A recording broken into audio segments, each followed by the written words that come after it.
اے ایمان والو ان پر درود اور خوب سلام بھیجو۔ حافظ قسطلانی رحمۃ اللہ علیہ فرماتے ہیں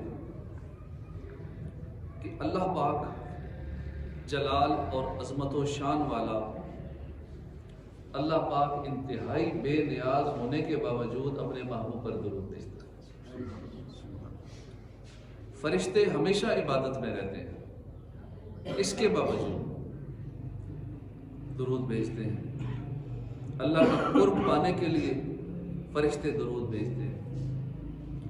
اے لوگو، تم تو محبوب خدا کے محتاج ہو، تمہیں تو دنیا میں بھی ان کی حاجت ہے، دنیا میں بھی تم ان کی وجہ سے عزت پاتے ہو اور آخرت میں بھی ان کی شفاعت ہوگے، آخرت میں بھی کامیابی انہی کے صدقے ملے گی، انہی کی برکت سے تمہیں دنیا اور آخرت میں کامیابی ملے گی۔ لہذا تم زیادہ حقدار ہو کہ تم اپنے محسن اور غمخوار آقا صلی اللہ علیہ وآلہ وسلم پر درود و سلام کرو۔ ہمیں زیادہ حاجت ہے کیونکہ تم سے جہاں کا نظام، تم پہ کروڑوں سلام، تم پہ کروڑوں ثنا، تم پہ کروڑوں درود۔ نافع و دافع ہو تم، شافع و رافع ہو تم سے بس افزوں خدا، تم پہ کروڑوں درود۔ صلو علی الحبیب صلی اللہ تعالی علی محمد صلی اللہ علیہ وآلہ وسلم۔ اللہ پاک ارشاد فرماتا ہے وَلَقَدْ وَصَّيْنَا الَّذِينَ أُوتُوا الْكِتَابَ مِنْ قَبْلِكُمْ وَإِيَّاكُمْ أَنِ اتَّقُوا اللَّهَ، اور بے شک تاکید فرما دی ہے ہم نے ان سے جو تم سے پہلے کتاب دیے گئے، اور تم کو کیا تاکید کی ہے؟ اتقوا اللہ، کہ تم اللہ سے ڈرتے رہو۔ ان اتقوا اللہ، اس کی تاکید کی، اللہ سے ڈرتے رہو۔ تم سے پہلے جو کتاب دیے گئے ان کو بھی تم کو بھی یہی تاکید کرتے ہیں، ان اتقوا اللہ۔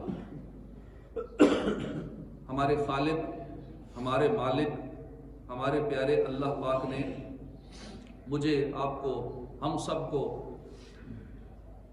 پہلی امتوں کو، بلکہ سب انسانوں کو ایک نصیحت کی، ایک وصیت فرمائی۔ اس آیت کریمہ میں اسی نصیحت کا ذکر ہے۔ وہ نصیحت کیا ہے؟ فرمایا ان اتقوا اللہ، اللہ سے ڈرتے رہو۔ اے عاشقان رسول، ذرا غور فرمائیے کہ اللہ رب العالمین ہے، اللہ تمام جہانوں کا پالنے والا ہے، اللہ سب سے بڑھ کر مہربان ہے، اپنے بندوں پر رحم فرمانے والا ہے۔ اللہ پاک اپنے بندوں کو نصیحت فرما رہا ہے، اس کی نصیحت کتنی عام ہوگی کہ ہم سے سب سے زیادہ محبت کرنے والا ہمارا رب ہے، ہمارے فائدے کے لیے ہمیں نصیحت کرے گا، جو نصیحت ہوگی اچھی ہوگی، وہ ہمیں نصیحت فرما رہا ہے، اللہ سے ڈر۔ اگر بندے کے لیے تقوی کے علاوہ کوئی چیز فائدہ مند ہوتی تو اللہ پاک وہ فرماتا کہ یہ کام تم کر لو۔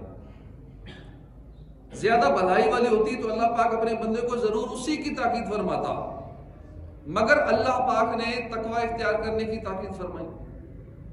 تمام اولین و آخرین کو تقوی ہی کا حکم دیا۔ اس سے معلوم ہوا کہ اللہ کے ہاں سب سے اہم چیز، اللہ کے ہاں سب سے خوبیوں والی چیز، سب سے بڑی خوبی وہ ہے تقوی۔ حرص سے دنیا نکال دے دل سے، بس رہوں طالب رضا یا رب، واسطہ میرے پیر و مرشد کا، مجھ کو تو متقی بنا یا رب۔ تقوی بہت بڑی دولت ہے۔ حضرت ابو سعید خدری رضی اللہ عنہ سے روایت ہے، رسول اکرم نور مجسم صلی اللہ تعالی علیہ وآلہ وسلم نے ایک صحابی کو نصیحت کرتے ہوئے فرمایا، علیک بتقوی اللہ فإنہ جماع کل خیر، یعنی تم پر تقوی لازم ہے کہ بے شک تقوی تمام بلائیوں کا مجموعہ ہے۔ دے حسن اخلاق کی دولت کر دے عطا اخلاص کی نعمت، مجھ کو خزانہ دے تقوی کا یا اللہ میری جھولی بھر دے۔ پیارے اسلامی بھائیوں، دین میں تقوی کی بڑی اہمیت ہے، یہاں تک کہ آخرت کی کامیابی کا معیار، آخرت کی کامیابی کا کرائٹیریا تقوی ہی کو رکھا گیا۔ تصوف کی مشہور کتاب ہے رسالہ قشیریہ، بڑی پیاری کتاب ہے۔ اس کتاب کے اندر حضرت شیخ کتانی رحمۃ اللہ علیہ فرماتے ہیں دنیا کی تقسیم آزمائش پر کی گئی ہے، آخرت کی تقسیم تقوی پر کی گئی ہے۔ دنیا میں کچھ پانا ہے، دنیا میں عزت چاہیے، دنیا میں منصب چاہیے، دنیا میں مال و دولت چاہیے، محنت کرنی پڑے گی۔ ترقی اسے ہی ملے گی جو زیادہ محنت کرے گا، جبکہ آخرت میں درجات اسے ملیں گے، آخرت کی منازل اسے ملیں گی، آخرت کی عزتیں اسے ملیں گی، آخرت میں زیادہ مقام اور مرتبہ اسے ملے گا جو زیادہ متقی ہو، جو زیادہ تقوی والا ہو۔ پارہ 12 میں سورہ ہود میں ارشاد ہوتا ہے ان العاقبۃ للمتقین، بے شک آخرت متقین ہی کے لیے، اچھا انجام متقین ہی کے لیے ہے۔ اور ایک اور مقام پہ فرمایا اعدت للمتقین، پرہیزگاروں کے لیے وہ تیار کی گئی ہے۔ سبحان اللہ، معلوم ہوا کہ اللہ پاک نے جنت بنائی ہے اہل تقوی کے لیے، لہذا جو متقی ہوگا وہ جنت میں جائے گا۔ زیادہ جنت کے درجات اسے نصیب ہوں گے جو جتنا زیادہ متقی ہوگا، زیادہ نعمتیں اسی کو ملیں گی جو زیادہ متقی ہوگا۔ اسی طرح دین میں عزت کا معیار بھی تقوی ہے۔ اللہ پاک ارشاد فرماتا ہے ان اکرمکم عند اللہ اتقاکم، بے شک اللہ کے یہاں تم میں زیادہ عزت والا وہ ہے جو تم میں زیادہ پرہیزگار ہے۔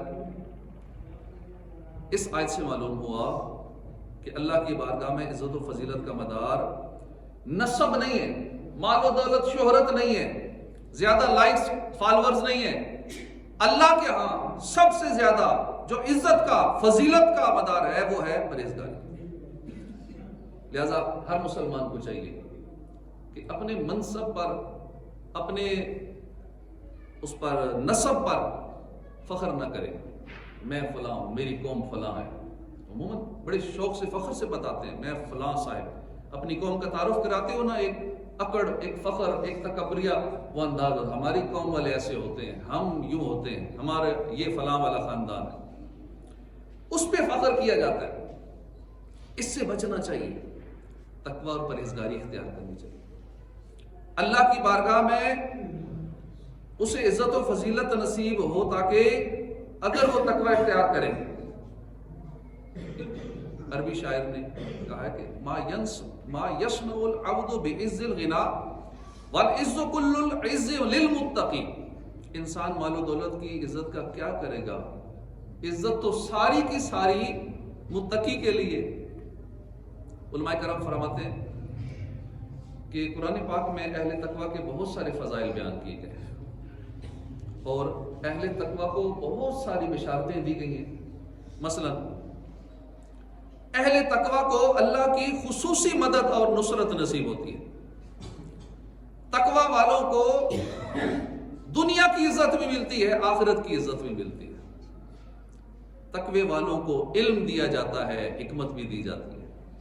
اللہ پاک تقوی والوں کے گناہ مٹا دیتا ہے، اللہ پاک تقوی والوں کو بڑا اجر عطا فرماتا ہے۔ اہل تقوی کی مغفرت اور بخشش کر دی جاتی ہے، اہل تقوی کے لیے آسانیاں پیدا کی جاتی ہیں، اللہ پاک ان کے لیے آسانیاں پیدا فرماتا ہے، ان کے کاموں میں سہولت رکھ دیتا ہے، ان کے کاموں میں نرمی رکھ دیتا ہے۔ متقی شخص غم سے نجات پا جاتا ہے، متقی شخص مشقت سے نجات پا جاتا ہے، متقی شخص کو دنیا میں وسیع رزق عطا کیا جاتا ہے۔ اہل تقوی آخرت میں نجات والے ہوں گے۔ اہل تقوی کو عبادت کی توفیق دی جاتی ہے، اللہ پاک انہیں گناہوں سے محفوظ رکھتا ہے اور متقی آدمی اپنے مقصد میں کامیاب ہو جاتا ہے۔ اللہ پاک اہل تقوی کی سچائی کی گواہی دیتا ہے۔ اہل تقوی کو اللہ کی محبت نصیب ہوتی ہے، اہل تقوی کی عبادت قبول ہوتی ہے، اہل تقوی کو غم سے، خوف سے نجات مل جاتی ہے۔ اللہ پاک انہیں جنت میں بلند درجات عطا فرمائے، اور سب سے بڑھ کر یہ کہ متقی آدمی اللہ کی بارگاہ میں اعلیٰ مقام حاصل کر لیتا ہے۔ ایک روز مسلمانوں کے دوسرے خلیفہ سیدنا فاروق اعظم، انہوں نے حضرت کعب الاحبار رضی اللہ عنہ سے فرمایا، اے کعب بتائیے تقویٰ کیا ہے؟ کعب الاحبار نے عرض کی کہ حضور کیا آپ کبھی کانٹے دار راستے سے گزرے، یا جھاڑیاں ہوں کانٹے دار، ایسے راستے سے کبھی گزر ہوا؟ آپ نے فرمایا ہاں بالکل ایسے راستے سے گزر ہوا ہے۔ عرض کی آپ کیسے گزرے؟ آپ نے فرمایا اپنے کپڑوں کو سمیٹ کے، اپنے کپڑوں کو ان کانٹے دار جھاڑیوں سے بچاتے ہوئے میں گزرا ہوں۔ حضرت کعب نے عرض کی ذالک التقوی، یہی تقوی ہے۔ مطلب یہ کہ ہم اس دنیا میں آئے ہیں، اللہ کی طرف سے ہم پاک صاف آئے ہیں، گناہوں سے پاک، ہماری روح پاک، پاک صاف دل لے کر۔ اب اس دنیا سے ہمارا گزر ہے، ہم یہاں سے گزر رہے ہیں، یہ ہمارا مستقل ٹھکانہ نہیں ہے، ہم گزر رہے ہیں۔ پہلے ہم عالم ارواح میں تھے، اس کے بعد ہم ماں کے پیٹ والی دنیا میں تھے، اس کے بعد اس دنیا میں منتقل ہو گئے، اب اس دنیا سے عالم برزخ میں ٹرانسفر ہوں گے، عالم برزخ سے پھر عالم آخرت آئے گا، عالم آخرت کے بعد پھر جنت یا دوزخ ہمیشہ کے لیے۔ یہ بیچ کے جتنے سفر ہیں یہ مستقل نہیں ہے، یہ ساری عارضی جگہیں ہیں، ہم بس گزر رہے ہیں، ہمارا سفر جاری ہے۔ اصل منزل اور ہے، اور وہ منزل ہے یا تو ہمیشہ کے لیے جنت کی نعمتیں، یا پھر ناکامی کی صورت میں، اللہ اور اس کے محبوب کی نافرمانی کی صورت میں، اللہ کی رحمت شامل حال نہ ہوئی تو اس صورت میں معاذ اللہ یا تو ہمیشہ کے لیے جہنم ٹھکانا، یا پھر اللہ اور اس کے محبوب راضی ہوئے، ہمارے ہر معاملات میں اخلاص ہوا تو انشاءاللہ کامیابی کی صورت میں جنت کی ہمیشہ کے لیے نعمت۔ یہ دو ہی ٹھکانے ہیں آخرت، اس کے علاوہ اور کوئی تیسری جگہ نہیں ہے کہ جنت اور بیچ میں کوئی اور مقام ہو نا، کوئی اور خالی جگہ ہو، کوئی تیسرا مقام ہو، ایسے کوئی آپشن ہی نہیں ہے، دو ہی آپشن ہے، یا جنت یا دوزخ۔ تو گویا دنیا ایک راستہ ہے، ہم اس راستے سے گزر رہے ہیں، ہم نے اپنے دامن کو بچا بچا کے گزرنا ہے، جس طرح ہم اپنے کپڑوں کو کانٹے دار جھاڑیوں سے بچا بچا کے گزرتے ہیں، کپڑے پھٹ نہ جائیں، اسی طرح اپنے دامن کو، اپنی روح کو، اپنے قلب کو، اپنے دل کو ان کانٹوں سے، کانٹے کون سے ہیں؟ گناہوں کے کانٹے ہیں، رب کی نافرمانیوں والے کانٹے ہیں، شیطان اور نفس و شیطان کے بچھائے ہوئے جال ہیں۔ ایک طرف دنیا کی محبت ہے، کبھی مال کی محبت ہے، غیبت ہے، چغلی ہے، دل آزاریاں ہیں، طرح طرح کے گناہ ہے، کینہ ہے، حسد ہے، خواہش پرستی ہے، ہزاروں گناہ کہ یہ کانٹے ہمارے رستے میں ہیں۔ ان کانٹے دار جھاڑیوں سے ہم نے خود کو بچا بچا کے گزرنا ہے۔ زندگی کے اس سفر میں ہم نے اپنی روح کو پاکیزہ رکھنا ہے، اپنے دل کو ہم نے پاکیزہ رکھنا ہے۔ ان گناہوں والی کانٹے دار جھاڑیوں سے اپنے دل کو، اپنی روح کو بچا بچا کے ہم نے گزرنا ہے، بس اسی کا نام تقویٰ ہے۔ مولا علی مشکل کشا فرماتے ہیں تقویٰ چار چیزوں کا نام ہے: الخوف من الجلیل، خوف خدا، العمل بالتنزیل، قرآن کریم پر عمل کرنا، القناعت بالقلیل، تھوڑے پر راضی ہو جانا، الاستعداد لیوم الرحیل، سفر آخرت کی تیاری کرتے رہنا۔ یہ مولا علی مشکل کشا یہ چار چیزیں ارشاد فرمائے۔ پہلا وصف جو آپ نے فرمایا کہ خوف خدا، خوف خدا ایک لگام ہے جو بندے کو گناہوں سے روک کے رکھتی ہے۔ اگر یہ لگام ٹوٹ جائے، اگر خوف خدا والی لگام ڈھیلی ہو جائے، بندہ گناہوں میں مبتلا ہو جاتا ہے۔ لہذا خوف خدا بڑا ضروری ہے تقوی کے لیے، نیک بننے کے لیے، گناہوں سے بچنے کے لیے۔ ایک مرتبہ حضرت یزید رقاشی حضرت عمر بن عبدالعزیز کی خدمت میں حاضر ہوئے۔ عمر بن عبدالعزیز نے فرمایا کہ مجھے کوئی نصیحت کیجیے۔ حضرت یزید رقاشی نے عرض کی کہ امیر المومنین، آپ پہلے خلیفہ نہیں ہیں جو مر جائیں گے،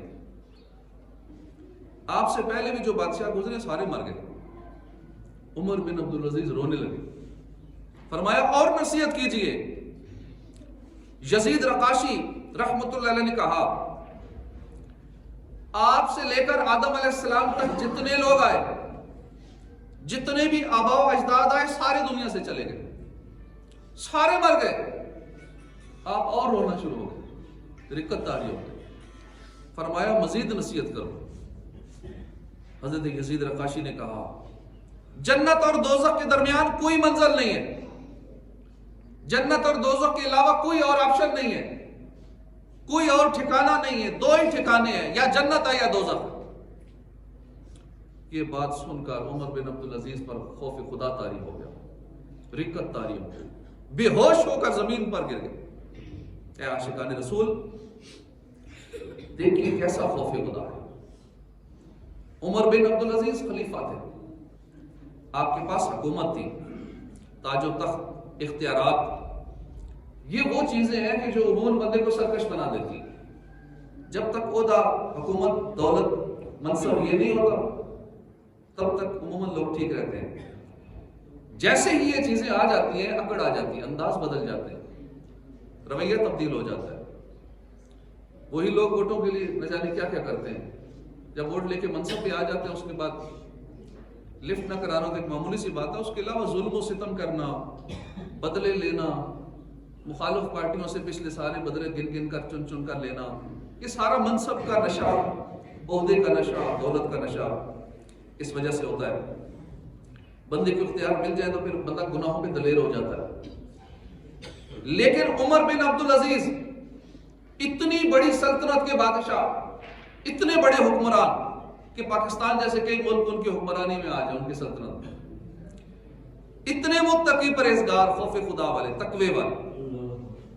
آپ نے اپنے دور حکومت میں ظلم نہیں کیا، لوگوں کے حقوق پامال نہیں کیے، عدل و انصاف کیا. کیوں؟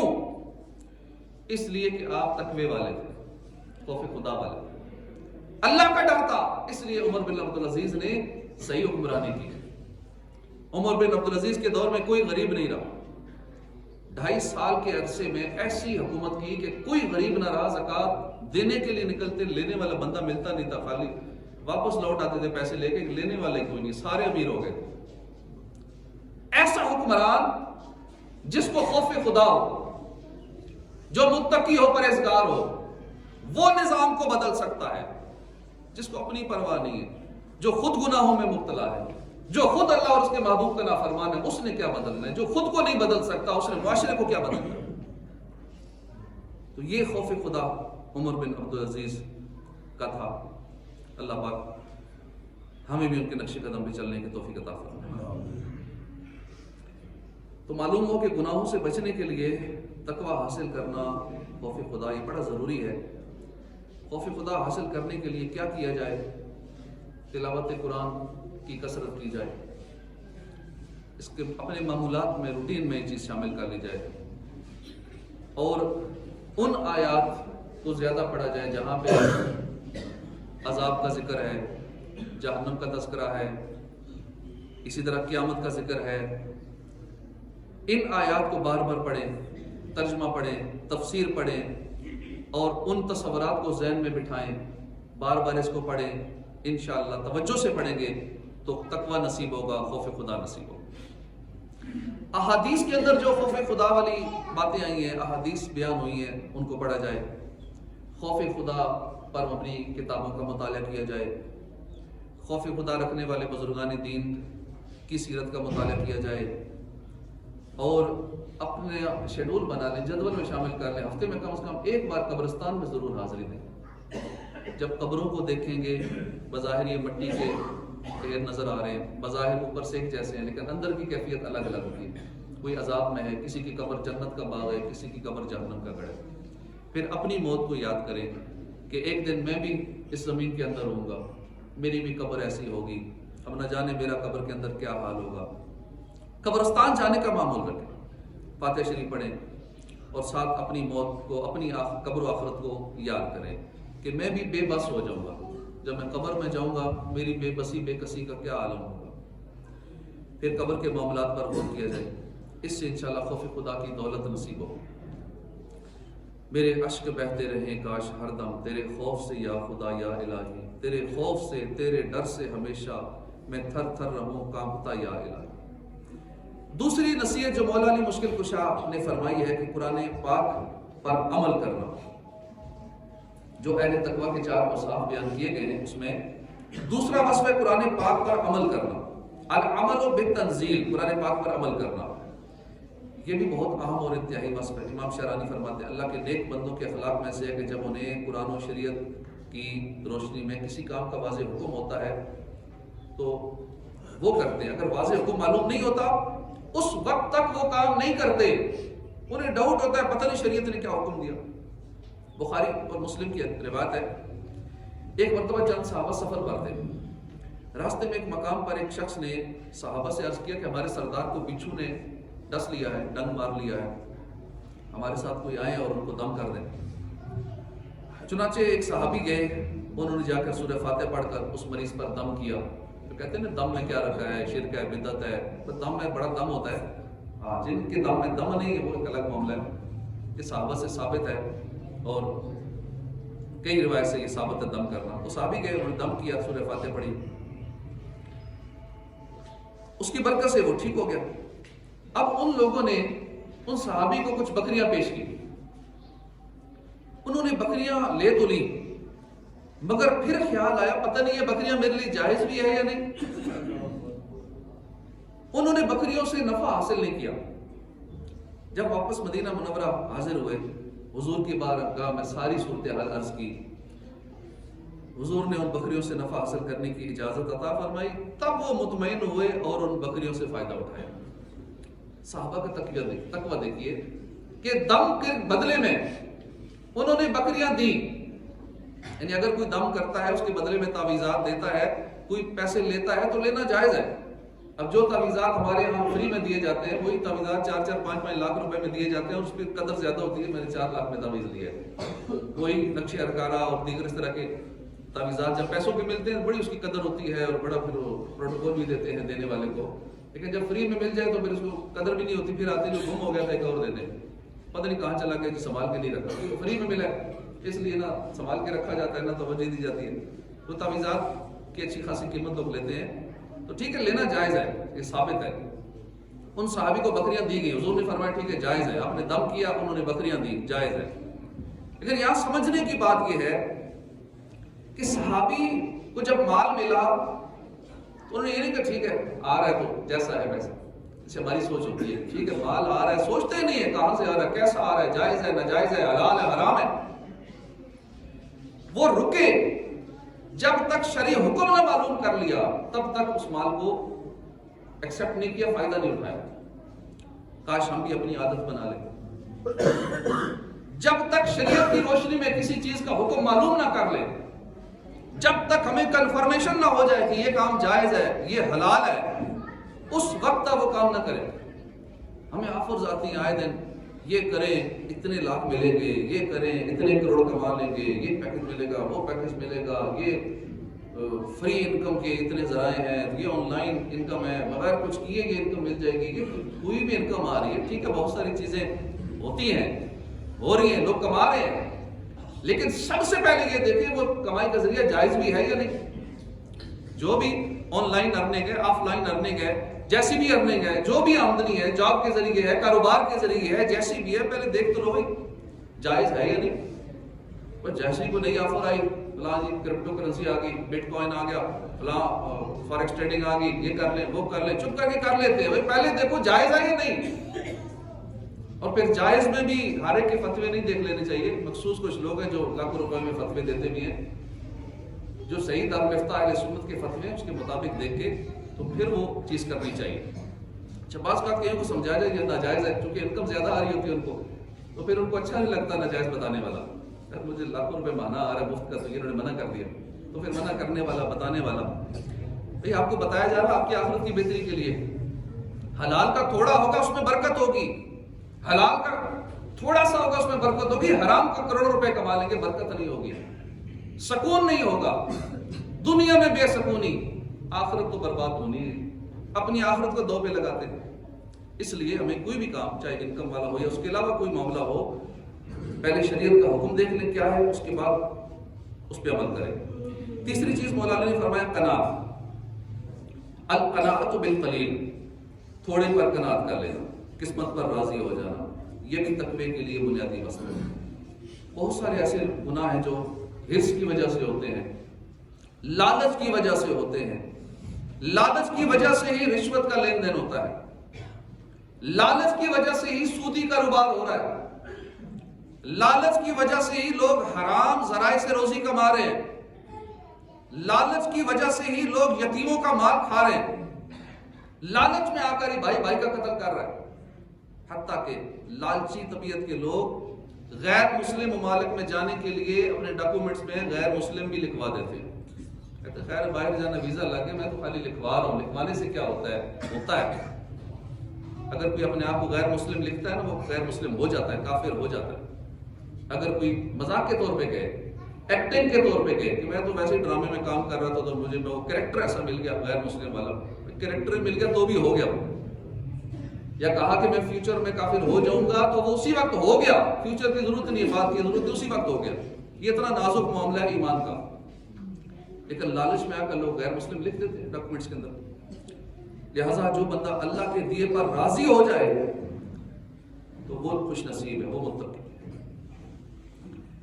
جو لالچی ہو، اللہ کے دیے پر راضی نہ ہو، جو قناعت اختیار نہ کرے، اس کا گناہوں سے بچنا انتہائی دشوار ہے، کیونکہ وہ قناعت تو کر نہیں رہا جو اللہ نے دیا ہے، ٹھیک ہے، کم ہے، زیادہ ہے، جیسا ہے، آپ نے محنت نہیں کی، اپنی زندگی میں ٹائم ضائع کر دیا، جوانی ساری فضولیات میں بیکار، 40-50 سال کی عمر میں آ کے کہتے ہیں میں امیر ہو جاؤں۔ بھائی امیر ہونے کے لیے محنت کرنے کے دن گزر گئے، ٹھیک ہے، اب آپ کو غیب سے کوئی ایسا مل جائے تو ایک الگ معاملہ ہے، لیکن جو اللہ نے دیا ہے بس اس پہ راضی ہو جاؤ، خوش رہیں گے، ورنہ ٹینشن میں آ کے کیا کر لیں گے، اپنی طبیعت ہی خراب کریں گے، ڈپریشن کے مریض بن جائیں گے، شوگر کا مرض لگ جائے گا، طرح طرح کے امراض لگ جائیں گے۔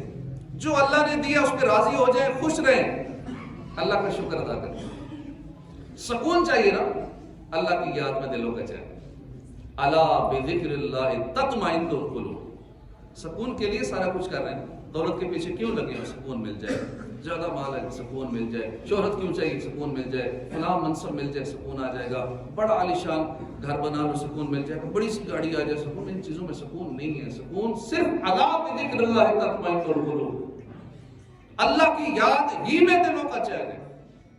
تو جب چین اسی میں ہی ہے تو کیوں نہ پھر اسی کو اپنی سے اپنا لیا جائے، اللہ کے ذکر میں ہمارا زیادہ وقت گزرے، خاص کر صبح کا وقت جو ہوتا ہے اللہ کی عبادت میں گزاریے، کیونکہ صبح کا وقت رزق تقسیم ہونے کا وقت ہے، شام کا وقت یعنی عصر کے بعد کا وقت یہ روحانی رزق تقسیم ہونے کا وقت ہے۔ یہ دونوں اوقات ہم غفلت میں گزار دیتے ہیں، نہ مالی سکون نہ روحانی سکون، دونوں چیزوں سے محروم ہو جاتے ہیں۔ تو صبح کا وقت اگر ہماری سوئے رہنے کی عادت ہے، نمازیں چھوڑنے کی عادت ہے، فجر چھوڑنے کی عادت ہے، تو اس عادت کو اپنی زندگی سے نکال دیں، اس کمفرٹ زون سے نکل آئیں۔ اسی لیے تو پریشانیاں ہیں کہ فجر ہماری بستر میں، اگر بالفرض کئی نمازی ہوتے بھی ہیں، 4 پڑھتے ہیں، 5ویں بستر میں گول ہو جاتے ہیں، پھر کہتے ہیں یہ بھی پریشانی ہے، وہ بھی پریشانی ہے، گھر میں ٹینشن ہے، بے سکونی ہے، پوری نہیں پڑتی۔ بے سکونی کی کیفیت تو اسی لیے ہے نا کہ سکون اللہ کی یاد میں، اور ہم اپنی زندگی میں کچھ مس کر رہے ہیں، مس یہی کر رہے ہیں کہ ہم گناہ کر رہے ہیں، نماز فرض ہے، وہ نماز چھوڑ کے اللہ کی اتنی بڑی نافرمانی کر رہے ہیں، پھر کہتے ہیں آپ وظیفے بتاتے ہیں کوئی اثر نہیں ہوتا، اتنے عرصے سے فلاں عمل کر رہے ہیں اثر نہیں ہوتا۔ پہلے اپنے گناہوں سے سچی توبہ تو کریں، پہلے اپنے شرعی معاملات درست تو کریں، فرائض و واجبات پر عمل تو کرنا شروع کریں، اس کے بعد دیکھیں حالات کیسے بدلتے ہیں، اللہ سکون کی دولت کیسے عطا فرماتا ہے، کیسے دل کا سکون ملتا ہے۔ پہلے اللہ کی یاد کو اپنے دل میں بسا کر تو دیکھیں، 5 نمازوں کی پابندی کر کے تو دیکھیں، پھر دیکھیں کیا کچھ ملتا ہے۔ اب تو عبادت کا مہینہ، عبادت کا سیزن چل رہا ہے، آگے رمضان شریف تشریف لانے والا ہے، اب تو اپنے آپ کو بدل لینا چاہیے، سچی توبہ کر کے رو کے اللہ سے معافی مانگے، یا اللہ اپنی زندگی کو روٹین تبدیل کروں گا، میں تہجد کی سعادت حاصل کروں گا، انشاءاللہ اشراق و چاش توابین کے نوافل ہی پڑھا کروں گا، انشاءاللہ علم دین سیکھوں گا، اپنا قرآن پاک درست مخارج کے ساتھ سیکھوں گا۔ روزانہ یہاں پہ علم دین کی حلقے ہوتے ہیں، نمازوں کے بعد خوش نصیب لوگ بیٹھتے ہیں، سیکھتے ہیں، روزوں کے مسائل سیکھتے ہیں، تو آپ سب کو دعوت ہے آپ علم دین سیکھیں، یہاں خود سیکھیں، بچوں کو بھیجیں، بچوں کے لیے الگ سے انتظام ہے، لیڈیز کا الگ سے انتظام ہے، تو علم دین سیکھنے کے لیے خود بھی آئیں، اوروں کو ترغیب دلائیں۔ اللہ پاک ہمیں عمل کی توفیق عطا فرمائے۔ آمین بجاہ النبی الامین صلی اللہ تعالی علیہ وآلہ وسلم.